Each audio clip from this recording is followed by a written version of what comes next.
Nous avons peut-être assisté au tournant de la guerre en Ukraine. Au milieu de toutes les manœuvres de Poutine et de ses tentatives de diviser l'OTAN et d'empêcher l'Ukraine de recevoir ce dont elle a besoin pour se défendre, l'OTAN vient de faire quelque chose d'énorme.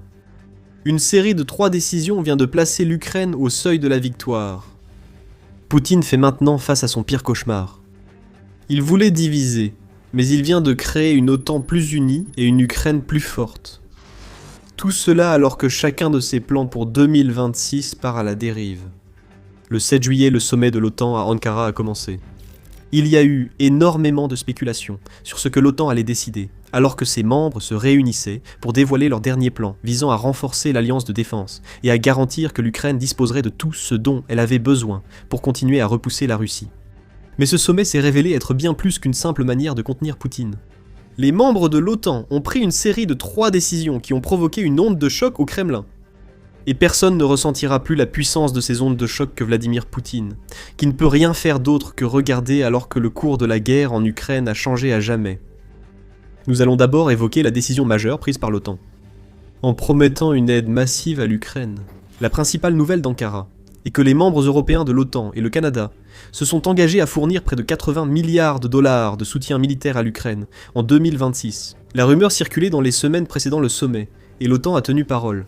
Mais ensuite, elle a vu encore plus grand. L'OTAN n'a pas seulement promis 80 milliards de dollars pour 2026, elle a également annoncé qu'elle maintiendrait un niveau comparable d'aide militaire en 2027.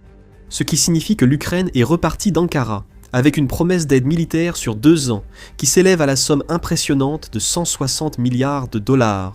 Et tout cela provient de 31 membres de l'OTAN, les États-Unis s'en excluant toutefois. Attention, ce n'est pas uniquement de l'argent frais. Le Kyiv Post souligne que l'engagement de 160 milliards de dollars est lié à la facilité de prêt de 103 milliards de dollars que l'Union européenne, ou UE, a mise en place pour soutenir l'Ukraine en 2026 et 2027. Un financement supplémentaire est nécessaire, car les programmes actuels ne couvrent pas tout le montant. Il reste seulement à l'OTAN de décider la contribution de chaque membre à cette aide. L'Ukraine en avait besoin, peut-être plus que vous ne le pensez. Beaucoup a été dit sur les problèmes financiers de la Russie, causés par la guerre insensée de Poutine. Nous avons publié plusieurs vidéos expliquant que la Russie est au bord d'un précipice financier. Cependant, l'Ukraine n'est pas non plus en bonne situation économique. Cela ne surprend personne. Plus de 4 ans de guerre épuiseraient toute nation. Dans un article de mars, la BBC a révélé que le budget du gouvernement ukrainien pour 2026 était de 112 milliards de dollars, dont 60 milliards étaient consacrés à l'effort de guerre. Le principal problème de l'Ukraine était un déficit budgétaire de 45 milliards de dollars. La nouvelle initiative de l'OTAN couvre ce déficit et même davantage, permettant à l'Ukraine de se concentrer sur sa population et de disposer d'un filet de sécurité si la guerre dure jusqu'en 2028 ou plus. Le même mois où la BBC a publié son rapport, Bloomberg a indiqué que l'Ukraine risquait de manquer d'argent d'ici la fin juin, le retrait potentiel de l'aide étant l'un des plus grands facteurs de risque. Nous savons désormais que les fonds pour l'Ukraine ne se sont pas taris. Le veto de la Hongrie sur le prêt de l'UE que nous avons mentionné plus tôt a disparu maintenant que Viktor Orban a été évincé et que l'Ukraine bénéficie d'un sursis. Plus qu'un simple sursis. En fait, l'Ukraine bénéficie d'un engagement de 2 ans pour les milliards de dollars dont elle a besoin pour financer sa lutte, alors que l'OTAN a envoyé le signal le plus clair à ce jour, qu'elle soutient l'Ukraine sur le long terme. L'Ukraine était au bord du gouffre financier. L'OTAN vient tout juste de ramener l'Ukraine du bord du gouffre. La Russie reste au bord du gouffre, sans nouvelle aide pour Poutine. Nous savons à quoi Poutine va désormais penser. La Russie doit agir rapidement pour inverser la tendance de 2026, et la meilleure façon d'y parvenir est de lancer plus de missiles contre l'Ukraine que jamais auparavant. Cela nous conduit au 2e des 3 revers qu'Ankara a infligés à la Russie. Les États-Unis vont accorder à l'Ukraine une licence pour fabriquer ses propres missiles Patriot. Lors de son arrivée à Ankara, l'équipe ukrainienne a surtout réclamé davantage de missiles de défense aérienne, notamment de nombreux intercepteurs Patriot. La menace des missiles balistiques russes reste un atout majeur pour la Russie face à l'Ukraine, et le manque d'intercepteurs Patriot lui permet d'infliger plus de dégâts que jamais.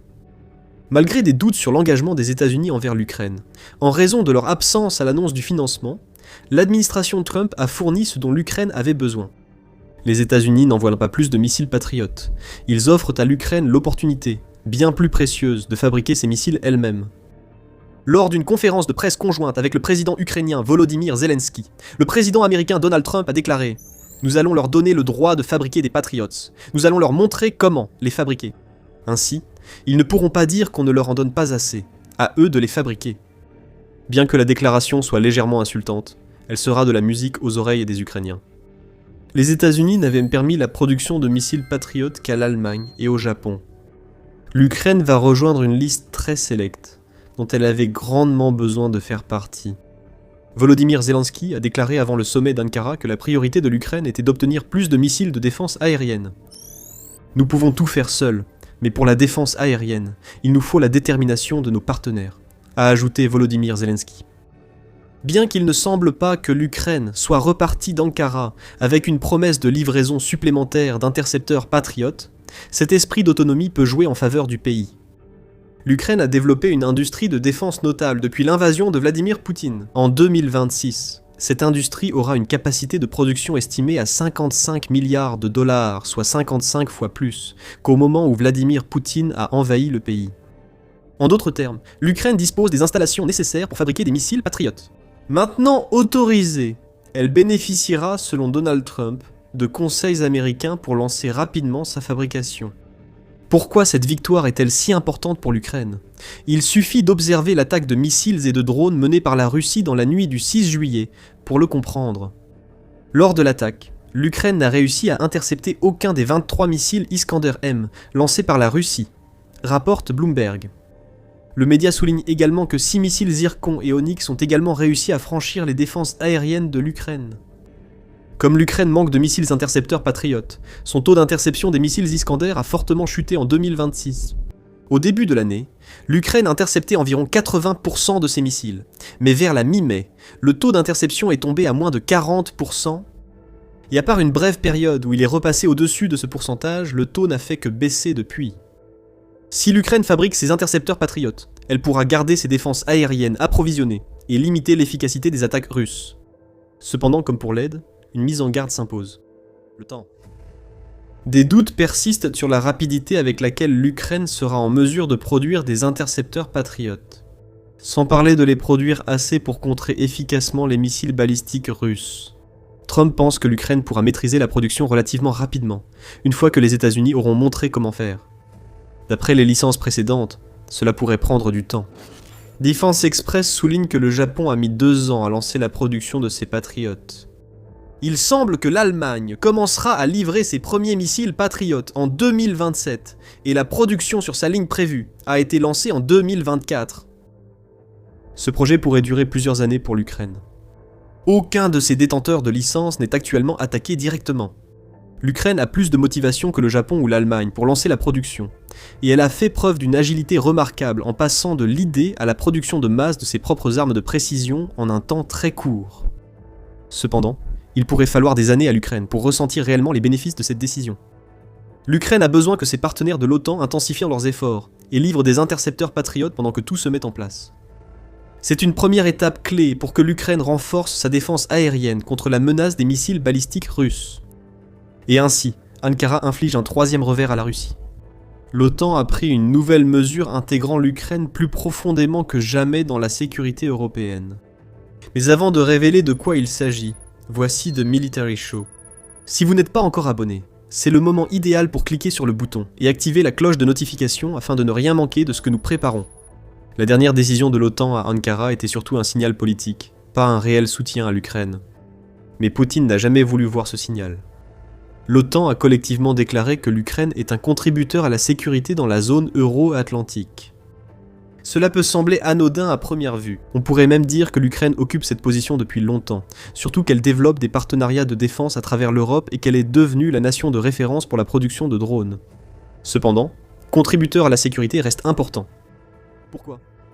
L'OTAN est très précise quant au langage qu'elle utilise, et ce terme particulier n'est généralement employé que lorsque l'organisation évalue si une nation peut devenir membre de l'OTAN. Ce que nous venons de voir de l'OTAN est le signe le plus fort à ce jour, que l'Ukraine est considérée en vue d'une adhésion. Cela ne veut pas dire que l'Ukraine va adhérer rapidement. Beaucoup s'opposent encore à son entrée dans l'OTAN, surtout avec la guerre en cours contre la Russie. Cette opposition est logique. Si l'Ukraine rejoignait l'OTAN maintenant, l'invasion russe activerait l'article 5 et impliquerait les autres membres dans la guerre lancée par Poutine. Adhérer maintenant serait une escalade trop risquée pour l'OTAN, car cela pourrait pousser Poutine à perdre le contrôle. Cependant, employer ce terme envoie un signal fort aux dirigeants russes. C'est également une reconnaissance de l'argument de Zelensky pour l'adhésion de l'Ukraine à l'OTAN, qu'il a défendu avant le sommet d'Ankara.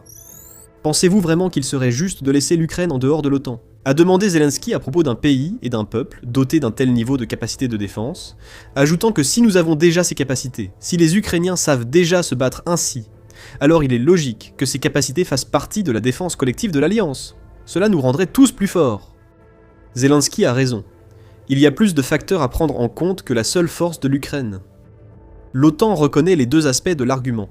Donc on peut considérer le fait qu'elle qualifie l'Ukraine de contributeur à la sécurité comme un signe que l'Ukraine sera envisagée pour intégrer l'OTAN lorsque la guerre en Ukraine prendra fin.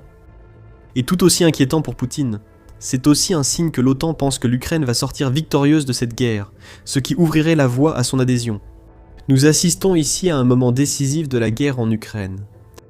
L'OTAN envoie ses signaux les plus forts, à ce jour, pour soutenir durablement l'Ukraine, ce qui est important pour une raison simple, c'est une gifle à la stratégie de Poutine qui vise à diviser l'OTAN pour que la Russie puisse conquérir l'Ukraine. Le président russe n'a jamais caché sa stratégie envers l'OTAN. L'objectif est de diviser. Plus il crée de fractures dans l'OTAN, plus l'organisation tarde à décider, laissant à Poutine le temps d'agir. Selon The Hill, Poutine considère que créer cette division est la seule façon pour la Russie de vaincre l'OTAN. Dans un affrontement militaire conventionnel, toute la puissance de l'OTAN viendrait à bout de la Russie. Une guerre directe pourrait signifier la fin pour la Russie. Mieux vaut tenter de provoquer la fin de l'OTAN, en semant la division plutôt que par la force. Le soutien à l'Ukraine a longtemps été l'une de ces graines.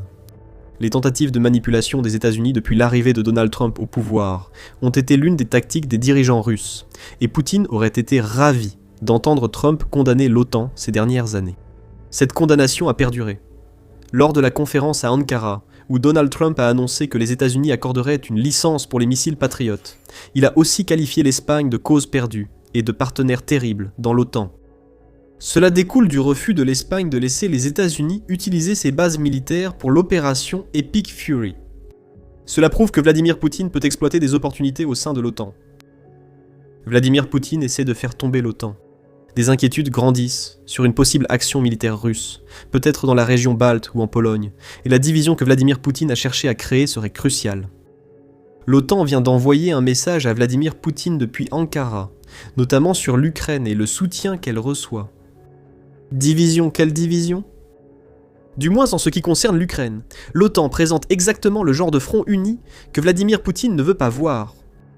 Les États-Unis n'apportent pas de soutien financier, mais ont fait un pas majeur avec la licence pour les missiles Patriot. Les perspectives d'adhésion future de l'Ukraine à l'OTAN portent un coup aux tentatives de Vladimir Poutine de diviser l'alliance et d'isoler l'Ukraine. Les plans les mieux conçus de Vladimir Poutine ont échoué. L'OTAN a envoyé d'importants signaux politiques, notamment l'accord sur les Patriotes, montrant que l'Ukraine a gagné suffisamment de respect au sein de l'OTAN pour être traitée comme un partenaire clé. Après tout, cet accord ne concerne pas seulement la fabrication de missiles. Il reconnaît que l'Ukraine a désormais la capacité de produire ces missiles, ce qui n'était tout simplement pas le cas avant l'invasion de Vladimir Poutine. Vladimir Poutine n'est pas satisfait, et pour s'en convaincre, il suffit d'écouter les déclarations de son porte-voix du Kremlin après Ankara. La porte-parole du ministère russe des Affaires étrangères, Maria Zakharova, a déjà qualifié les résultats d'Ankara et les décisions prises par l'OTAN de catastrophiques et d'irresponsables. Ce n'est pas une condamnation ferme, c'est la panique du Kremlin qui s'exprime. C'est catastrophique pour la Russie.